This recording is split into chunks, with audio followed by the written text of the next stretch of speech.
Hello there, I'm Lloyd Evans. Welcome to Ramacrow. It's time for another voicemail.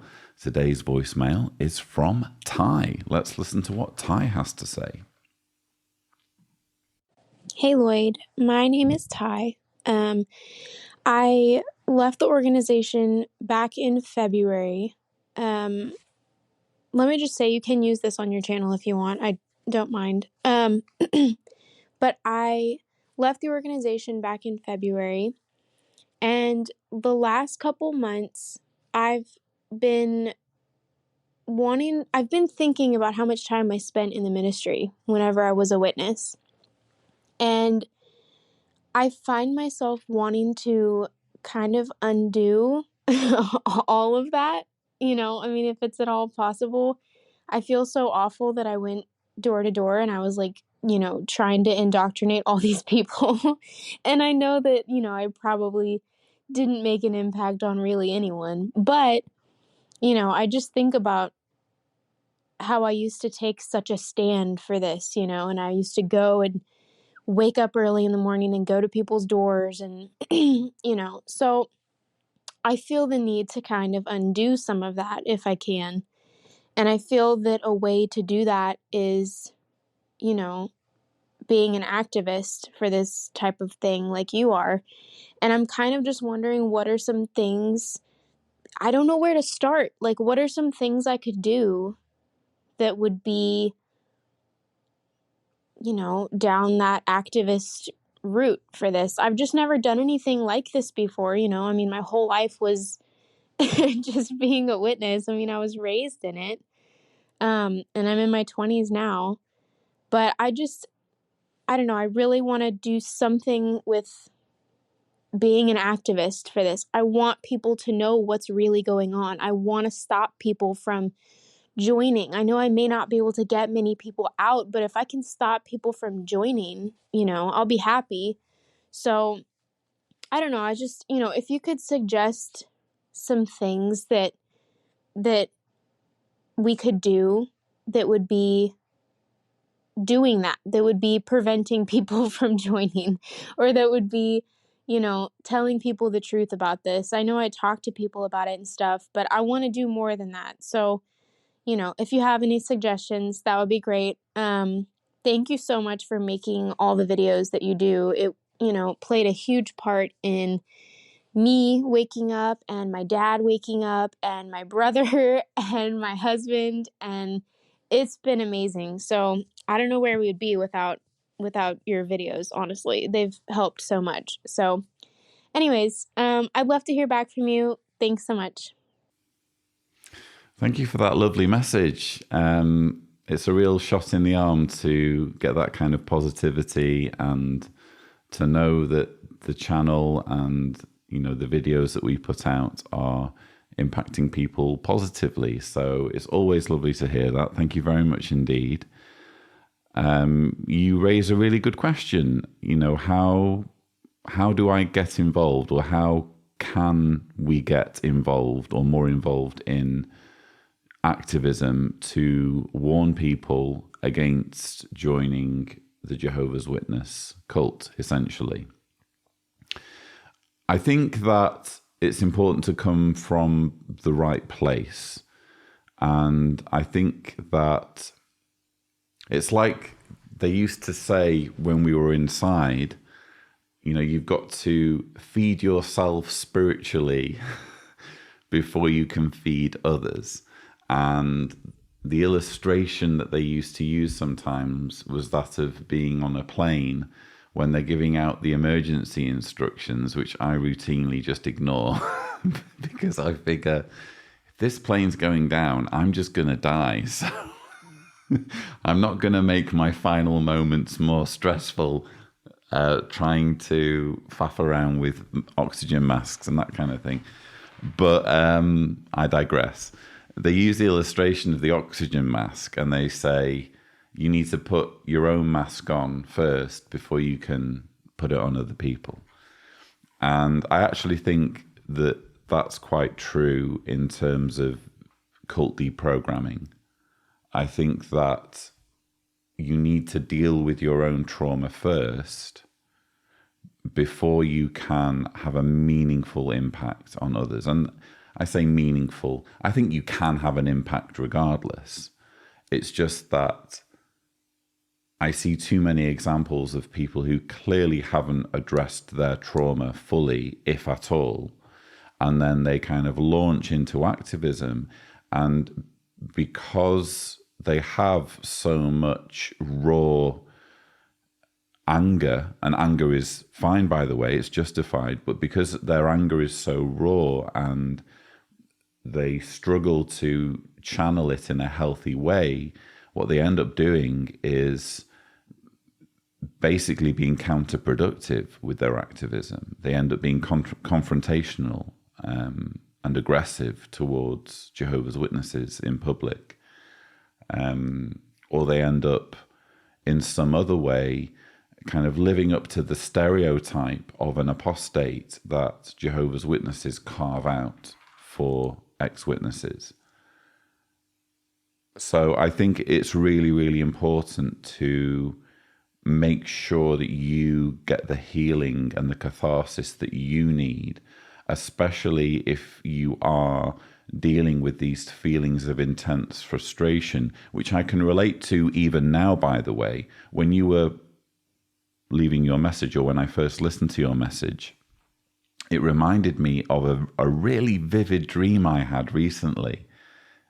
Even now, like over a decade after getting out, I still occasionally have very vivid dreams where I'm in some way confronted by the cult. Maybe I find myself in a kingdom hall, or I find myself kind of going round on the ministry, or I'm maybe in a situation where I have to address my father or whatever. And I can remember having a dream recently where in the end I was kind of really, really angry and almost in tears and saying they stole so much time from me. And I said this in my dream. And that's pretty much all I can remember. But, because you know what dreams are like. You never remember all of them, do you? But that's the bit I can remember. So I'm telling you this just to kind of help you understand that your feelings are normal. And it takes a long time. And when I say that, as in decades potentially to process what they did to us and how much time they stole from us in making us spend hours upon hours, days upon days, weeks upon weeks, trudging down streets, knocking on the homes of mostly empty buildings, and embarrassing ourselves, essentially, in the name of promoting a cult. And I don't think even in the name of promoting a cult, I think for the most part, the preaching work is just an exercise in keeping Jehovah's Witnesses busy so that they don't have any time or space to think for themselves. So I really do understand the position that you're coming from. I just think that the normal caveat applies, the normal advice or disclaimer in your situation that, your mental health is the first priority, and making sure that you can find a counselor or therapist who can help you navigate these feelings of loss that you are clearly plagued by, so that when you're approaching activism work, you're doing so from the position of someone who is at least embarking down the road of healing. So with all of that out of the way, you ask what forms of activism you can get involved in. There are so many nowadays. I was thinking of writing a list before doing this reply, but instead I'm just going to kind of list a few off the top of my head, and maybe viewers in the comments, maybe you can add more suggestions of healthy, respectful, meaningful ways of engaging in activism that you have found helpful. Maybe we can make this a communal effort. But if I can list a few, social media is white for harvesting. It's the perfect platform. I guess it's perverted in many ways, isn't it? When it comes to spreading kind of fake news and misinformation, but we can also use it for good. So, just something as simple as setting up a Twitter account where you're sharing important, objective information about Jehovah's Witnesses that's going to show up whenever people search for information on Jehovah's Witnesses. You also have Instagram, which, I have an Instagram account. I'm working on trying to be a bit more active on it. But Instagram is definitely a great way of just sharing images or information that, again, can show up when people start searching for Jehovah's Witnesses. Because Jehovah's Witnesses, not officially, but in terms of their followers, have a huge Instagram presence. And there are loads of Instagram accounts where Jehovah's Witnesses are uploading examples of living the best life ever or flogging merch, flogging jw.org bracelets and paraphernalia. So yeah, Instagram, TikTok, that's something that I need to up my game on. We've just started doing YouTube shorts, as many of you will have seen, but we're hoping to get a TikTok presence set up soon. So TikTok's a new one that you can try. What other ways can you think about? I think there's some really kind of important ways of more traditional activism that tend to get neglected due to focusing too much on social media. Namely, just the old-fashioned thing of writing to your elected representative, writing to your local MP or senator or Congress person or whatever you call them over there in whatever country you're calling from. Write to your elected representative and tell them that you're not okay with what this group is doing and the fact that they are openly harvesting data on accused pedophiles, and you'd like someone to do something about it.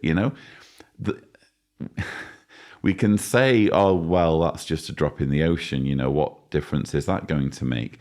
But imagine if every or the majority of ex-Jehovah's Witnesses started flooding their elected representatives with these letters. Imagine if en masse Jehovah's Witnesses started complaining to the police and authorities and charity commission about what's happening and the fact that it's not okay. Imagine if we started inundating journalists, investigative journalists and news channels with our stories and explaining to them the harm that's being caused. Again, in the majority of cases, perhaps our efforts might fall on deaf ears. But if even a percentage gets heard and something gets done because of it, it's worthwhile. We've seen a perfect example of exactly that happening in Norway, where activists have been jumping up and down for years, and as a result of their efforts, Jehovah's Witnesses have been deprived funding and face being deregistered as a religion. So this stuff works. It's just, I think that sometimes we can be our own worst enemies and we can raise these obstacles in our minds thinking, oh, well, there's no way me sending a letter to a journalist is going to make a difference. Well, try it, And then even if you fail, or even if, well, you're never going to fail, but even if no one listens, at least you can say you've tried. So definitely emails, letters, maybe even phone calls to lawmakers and journalists And people in positions of authority who can do something about this situation definitely do that, you know? And this applies not just to you, but to everyone who's watching, who's wondering, how can I be more involved? What can I do in terms of activism?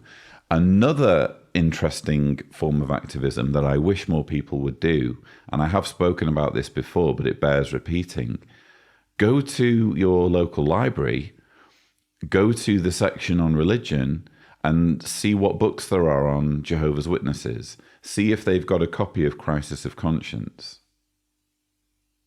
See if they've got copies of Jim Penton's works on Jehovah's Witnesses, such as Apocalypse Delayed. See if my book's there, The Reluctant Apostate, or How to Escape from Jehovah's Witnesses. You know, you could even kind of go with a checklist. I want to see this book, this book, this book, this book, because if these books are here, then they're available to Jehovah's Witnesses in my community who need to read this material but can't be seen reading it at home.